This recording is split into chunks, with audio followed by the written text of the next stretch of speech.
Bonjour à tous, j'espère que tout le monde va bien. Ici, comme toujours, ça va super bien. Reprise du boulot ce matin, un peu fatigué, j'aurais mieux fait de dormir cette nuit, mais c'est pas grave. Donc, les nouveautés pour cette vidéo, on est maintenant en 2.7.1 et ce qui a justifié un changement de deuxième chiffre, c'est ce que je vais vous présenter naturellement. Alors on va commencer, j'ai toujours pas réussi, enfin j'ai même pas réessayé à enregistrer du plein écran. Donc qu'est-ce que je voulais faire? On va repasser, c'était quoi? C'était bien la fois dernière, du 1006 par 1009 je crois, c'était pas mal, ouais. Voilà, voilà, on va rester là. Donc je vous ai préparé une petite sauvegarde qui va me permettre de vous montrer les nouveautés. Un petit donjon, hop, le voici dans toute sa splendeur. Mais c'est pas ici que se situent les nouveautés. La nouveauté, elle se trouve derrière moi, à 70 degrés exactement pour l'instant, dans le ciel. Et c'est le soleil. Et pourquoi c'est une nouveauté? Je vais me placer en face, ça sera plus sympa pour voir.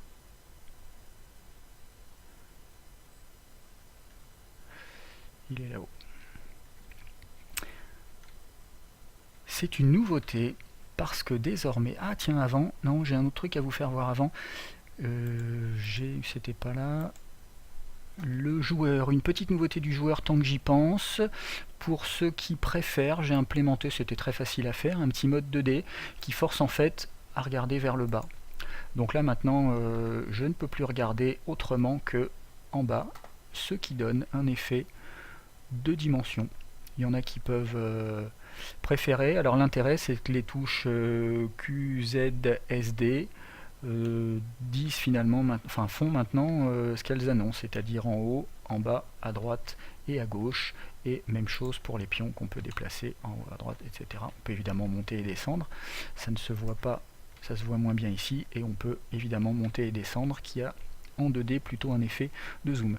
Mais donc voilà, pour ceux qui préfèrent, il est possible désormais de jouer en pseudo de dimension. En réalité, on est toujours en 3D, mais on regarde vers le bas sans avoir le choix de relever la tête. Bon, moi, c'est pas trop mon truc, mais ça existe. Voilà. Donc je suis revenu en 3D et je vous fais voir la vraie nouveauté. Ça, c'était un gadget qui est dans la fenêtre des options. Il existe désormais un petit onglet temps et météo, et en particulier on peut choisir l'heure du jour. On va faire bouger un peu le soleil, vous verrez. La saison, c'est ce que je vous disais, en fait c'est simplement l'inclinaison de l'orbite par rapport à l'horizontale. Donc là on est à 70 degrés. Si je le mets à 0, le soleil va tourner horizontalement autour de la table, et à 90 degrés, donc plein été, il passera par le zénith. J'ai mis à 70 degrés. On peut régler la densité des nuages, je peux vous faire voir ça, hein. Les nuages c'est pas compliqué. Vous voyez que si je mets voilà, à 2 ou à 5, j'ai de plus en plus de nuages. Ça peut donner une ambiance, on va revenir sur 1. Et le vrai fun, c'est qu'on peut maintenant choisir surtout l'heure du jour et de la nuit. Donc c'est les 4 quarts, hein. 12 heures on est au zénith, enfin le plus haut possible, donc ici à 70 degrés plein sud. Et puis 6 heures on sera donc à l'est, 18 heures on sera plein ouest pour se coucher, et à minuit on sera tout en dessous et on ne se verra plus. Donc je vais vous le mettre par exemple à 7 heures du mat, il devrait être à l'est. Voilà, notre soleil ici qui est à l'est. La boussole, on est plein est ici, et il s'est levé depuis 1 heure, donc en gros entre ici et ici il doit y avoir 15 degrés ou à peu près, puisque c'est 15 degrés par heure. On va revenir aux options. Bon, vous avez compris le principe, je vais le faire bouger un petit peu rapidement, comme ça vous pouvez voir le soleil se déplacer dans le ciel pour aller se coucher. Donc il passe par le sud, il va aller se coucher à l'ouest, pour nous donner un beau coucher de soleil avec une superbe nuit bien étoilée. Le donjon est moins visible et dans quelques secondes le soleil va se relever. Et voilà. Alors vous pouvez voir au passage que les ombres sont calculées en temps réel. Ça c'est le moteur de jeu qui fait ça, naturellement j'y suis pour rien. Mais ça permet de donner des ambiances, si on veut une ambiance de petit matin ou de soir, ou au contraire un plein zénith. Alors, autre chose, on va revenir ici, lui on va l'arrêter, on va le remettre à midi, et on applique. On peut, les luminosités sont réglées automatiquement par défaut, celle du soleil et la luminosité ambiante également, mais on peut les forcer, je vais vous faire voir ça tout de suite. Alors le soleil, pour l'instant on est à peu près à 10, on va supprimer le côté auto. Si je mets un très gros chiffre, on va passer à 20, vous allez voir que c'est un peu plus fort. Je mets 100, qu'est-ce qui se passe? Bon voilà, si on veut un jour se retrouver au Sahara avec un soleil qui cogne à mort, on pourra le faire, et puis naturellement, si on veut l'éteindre, on l'éteint complètement. Alors ce qui reste ici, c'est la luminosité ambiante. On va repasser en automatique ici, pour avoir un peu de soleil. Et la luminosité ambiante, en fait, c'est le soleil n'éclaire que dans une direction. Si je coupe la luminosité complètement, ambiante, vous voyez que ici, tout ce qui n'est pas directement éclairé par le soleil est complètement noir. Et à l'inverse, je vais mettre plus de luminosité pour qu'on la voit. Je vais mettre je ne sais pas quel chiffre, 0,1, est-ce que ça suffit? Vous voyez que ça commence à apparaître et on voit mieux certainement un 1. Voilà. Donc je règle ça absolument comme j'ai envie. Alors j'ai fait des réglages automatiques, mais j'ai l'impression que c'est un peu sombre ici. Quand on est en plein soleil, on voit pas grand chose. Il la met à combien par défaut? Il la calcule à 0,1 et le soleil est à 10. Bon, c'est un petit peu sombre en automatique, c'est pas très grave. On va laisser pour l'instant comme ça. Ce que je voulais vous faire voir, donc c'était ça. On peut régler l'heure du jour ou de la nuit et régler indépendamment la luminosité du soleil et la lumière ambiante. Alors nos deux compères magiciens sont en train de faire un camp, manifestement. Ils ont allumé un feu. Ils l'ont pas encore allumé, il fait jour, et ils vont certainement aller se promener dans le donjon. Donc évidemment un donjon ça se fait de nuit, pour l'ambiance. Nous voici prêts à arpenter notre donjon. Alors la luminosité, j'ai réglé pour que la luminosité ambiante qui reste de nuit soit de voilà à 0,004. Donc ça permet de ne pas voir grand chose, comme il se doit de nuit. Évidemment ça se règle, hein, si vous voulez faire un éclairage plutôt avec une lune. Si on met à 0,1, on devrait commencer à y voir un petit peu. Voilà, on pourrait dire que c'est de nuit ici, avec un petit peu de lune. Bref, on règle ça comme on a envie. Je vais le laisser sur auto, parce que j'ai pas fini de vous faire voir ce que je voulais vous faire voir. Et ce que je voulais vous faire voir, c'est que on ne voit rien, mais que par bonheur, nos amis ont allumé un feu. Et oui, on peut désormais associer une lumière à des pions, et vous voyez que lorsqu'on applique, le feu se met à éclairer. Alors on peut choisir la couleur, donc j'ai mis un espèce d'orange pour simuler le feu, on va le mettre un peu, voilà. On peut régler, je vais le mettre sur le côté le feu pour que vous voyez, on peut régler son intensité. Si je mets à 10, le feu rayonne un petit peu plus, par contre il ne va pas beaucoup plus loin, je vais remettre sur 1. Et ce qui est intéressant en jeu de rôle, on peut régler naturellement son rayon. Donc c'est en mètres, donc ici j'ai une luminosité d'un mètre autour du feu. Si je mets 50, eh bien ça va un petit peu plus loin. Voilà, il y a un rayon qui se trouve quelque part là-bas à 50, avec une décroissance de la lumière. Alors évidemment, c'est pas ça que je voulais. Voilà. On va fermer tout ça. C'était le feu.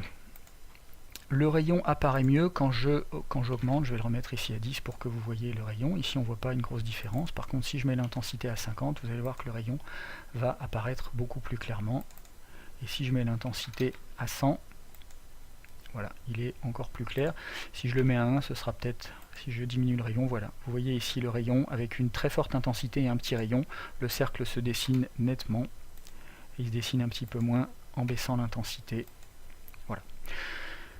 Donc on a un feu ici, on va mettre un rayon de 3 mètres.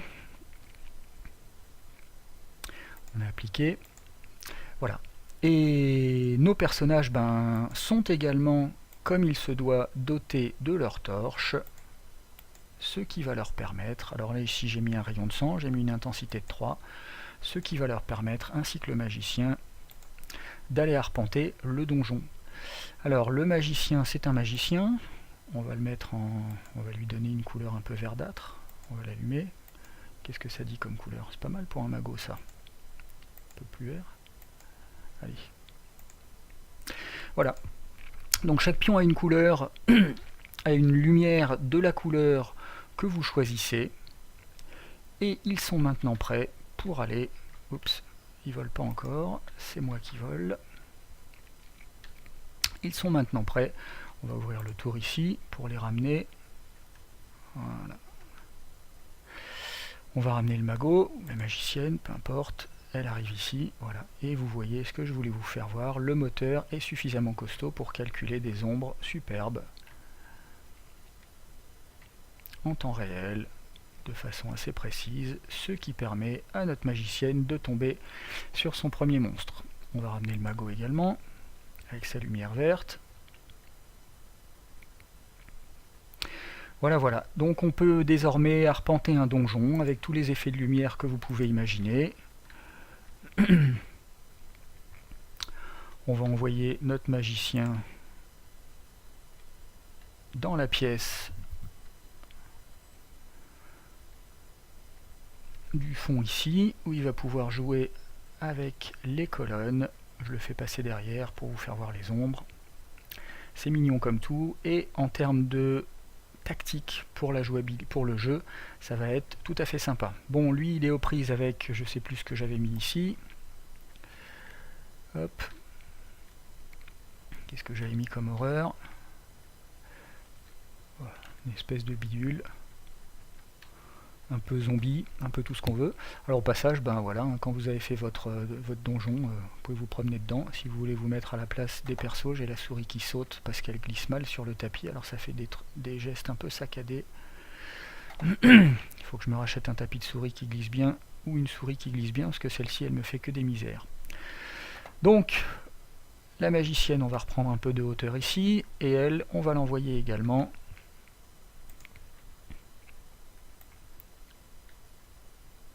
jouer sur une salle avec encore plus de colonnes pour d'autres effets d'ombre sympathiques. Bon voilà, vous avez compris le principe. Elle va se précipiter, elle a rencontré un bonhomme, elle a rencontré un deuxième, et elle va aller vers où? Dans le contenu, c'est dans les objets, coffre, filtrer, allume le coffre, tu peux fermer ça, on va l'allumer, on va lui mettre un joli jaune parce que c'est un coffre, et voilà notre coffre qui s'est allumé. Voici le but ultime de toutes ces aventures, un coffre superbe que nous allons aller voir de près, caché au fond d'une pièce et qui rayonne de tout son or. Voilà, voilà, et j'espère que ça vous plaît, comme toujours. On va repasser à midi, c'est quand même plus sympathique quand on n'est pas en train de donjonner, le petit donjonner. Voilà, voilà, et j'ai terminé. Merci d'avoir regardé cette vidéo encore une fois, j'espère que ça vous plaît, ça commence à être sympathique là, avec les jeux de lumière et tout, je commence à exploiter un petit peu les possibilités du moteur, ce que je faisais pas jusqu'à présent. Je jouais avec mes algos, mais je ne faisais pas fonctionner le moteur avec tout ce qu'il est capable de faire graphiquement, et ça c'est rien du tout encore. Voilà, j'espère que ça vous a plu. On joue, on fait du chin ce soir, on va pas jouer avec la table, mais j'espère que vous aurez le temps de regarder cette vidéo, qu'on en discute un petit peu ce soir, et puis sinon on en discutera la fois suivante. Et merci d'avoir regardé, et à très bientôt. Comment je ferme ça? Ah oui, hop, arrêtez l'enregistrement.